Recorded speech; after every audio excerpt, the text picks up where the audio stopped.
So I know what your next question probably is. Isn't soy bad for you? I heard it causes cancer. And the truth is that most all the recent studies show that soybeans are actually overall protective against cancer and very good for you. The Journal of National Cancer Institute did a meta-analysis in 2006 of 18 different studies on breast cancer and soy and found that soy had an overall protective effect. Soybeans were a staple in traditional Asian cuisine, and this may be why women who consumed more soy in Asia had a much lower risk of breast cancer. Soy contains isoflavones, also known as phytoestrogens, because they look similar to our body's estrogens. And before scientists understood how the phytoestrogens functioned in the body, they hypothesized that, they must be bad since the structure was so similar to estrogen. However, it's much better understood that these phytoestrogens actually have an anti-estrogenic effect. And this is because the body has two types of estrogen receptors, alpha and beta.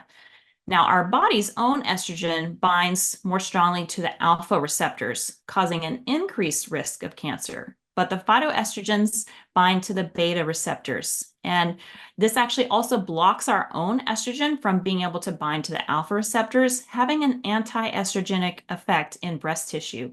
This is actually similar to how the drug tamoxifen works. And a study in 2009 on soy food intake and breast cancer survival showed that those who had the highest consumption of soy had a 34% reduction in breast cancer recurrence. And the phytoestrogens in 1 cup of soy milk daily may reduce breast cancer recurrence by 25%. And this is for both estrogen positive and estrogen negative breast cancers. The famed breast cancer surgeon and author of Breasts, the Owner's Manual, Dr. Christy Funk, tells her breast cancer patients to eat soy every day to help prevent breast cancer recurrence. And soy is also protective against age-related bone loss and can help to strengthen bones in postmenopausal women. Soy may actually help women reduce menopausal symptoms like hot flashes. But it's not just about the ladies. Men who consumed more soy had a 26% lower risk of prostate cancer in a meta-analysis of several studies on prostate cancer and soy consumption. And no, soy does not adversely affect male hormones, feminize men, or create man boobs. It is recommended that you go with organic or non-GMO soy to avoid pesticides. However, you're going to be hard-pressed to find soy for human consumption that isn't organic or non-GMO. And that's because GMO soy is actually primarily used to feed livestock. So finding organic or non-GMO soy milk, tofu, tempeh, miso, and soy curls is really not too difficult. Now, if you don't like soy or are allergic to it, you don't have to eat it, but don't be afraid of it. There's just too much misinformation out there. So another concern I hear often is, what about soy affecting thyroid hormones? So soy only interferes with thyroid function if your iodine levels are marginal or too low. So you want to make sure that your iodine levels are in good range and that you have a good source of iodine, especially if you're limiting sodium. So you want to make sure that if you are using some sodium, that you use iodized table salt, after your food is on the plate, so you don't use too much. But not all salts are iodized, especially like a lot of the Himalayan and the sea salts are usually not. Now, seaweed, also those nori wraps, is also a great source of iodine. You could just snack on those each day. You can also ensure that you have iodine in your multivitamin because not all contain it.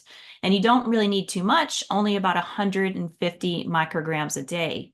Now, soy can interfere with thyroid medication absorption, but so do all foods. And this is why you're told to take your thyroid medication on an empty stomach. So another question I get from people is, what about the dangerous lectins in beans, whole grains, and nightshades like tomatoes? And this is a great example of how poor scientific studies can be spun to sell a product. The basis of lectins being bad for you was based in petri dishes and rodents, and they've never been corroborated in in human or clinical studies. In fact, the opposite is seen in thousands of studies. And there's different kinds of lectins, toxic and non-toxic, and many foods like beans, whole grains, and tomatoes have non-toxic lectins that are actually health promoting. And even the toxic lectins found in raw kidney beans are destroyed from cooking. So just don't eat raw kidney beans so you don't have an upset stomach or diarrhea. Cooking beans to the point where they are edible is more than sufficient to destroy all the toxic lectins. Canning also removes all the lectins as well. And in fact, low doses of non-toxic lectins may be beneficial for limiting tumor growth, stimulating gut function, and reducing obesity. And beans are the most important dietary food in predicting increased lifespan. Eating more beans has been shown to have a 40% drop in C-reactive protein, which is a measure of inflammation. Whole grains are also associated with a reduced risk of heart disease, cancer, mortality from all causes, and diabetes. And it's the same with tomatoes. All those nightshade lectins show a reduction in inflammation, lowers cholesterol, and reduces waist circumference. Lectins can even pick out tumor cells to destroy them and leave normal cells alone. A reduction in the risk of colon cancer is associated with high lectin food consumption like beans. And all the longest lived populations in the world, like the blue zones, ate lots of lectin containing foods like whole grains, beans, and nightshades. And these are some of the healthiest and most delicious foods to make amazing dishes from. And Dr. Greger has multiple videos on his website, nutritionstudies.org, talking about lectins and the plant paradox. And he says the paradox is there is no plant paradox. The fifth and final food to eat every day is nuts and seeds to get healthy fats for your brain and heart. So the Adventist Health 2 study showed that those who consumed 1 serving of nuts 5 days a week compared to those who didn't consume any nuts lived 2 to 3 years longer and had half the risk of heart disease. In the Physicians' Health Study and Nurses' Health Study, daily nut and seed consumption protected against all causes of death. Walnuts can help lower your LDL cholesterol and decrease inflammation. Nuts, seeds, avocados are good sources of omega-3 fatty acids, with the highest being flax seeds, chia seeds, hemp seeds, and walnuts. And omega-3 fatty acids, as we've been told, I know a lot about, is definitely important for our brain and heart health and lowers the risk of heart disease and Alzheimer's. But it doesn't take that much. Just about 1 tablespoon of ground flaxseed can give you all the omega-3s you need each day. So how much should we eat of each category? Well, here's some general guidelines. You want to eat at least 2 or more servings of whole grains a day, 3 or more servings of fruit a day.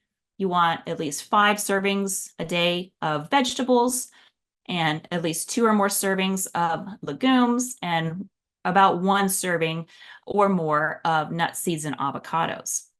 Now, this isn't an exact science because we are all different bio individuals with different calorie needs. So if you're more physically active, you're going to have a higher calorie need than somebody who is more sedentary. Age, gender, medications, hormones, muscle mass, they all play a role too. And actually, our calorie needs fluctuate daily as well. So the best thing to do is to listen to your body, listen to your hunger. And this really only works when eating whole food plant-based. You know, if you're eating animal products and processed foods, you'll end up eating too many calories and not enough nutrients before your body says you've had enough. And this is why I love eating this way, because I don't have to do any complicated math. I can eat until I'm full and I stay full for hours. And it's really important that you eat enough.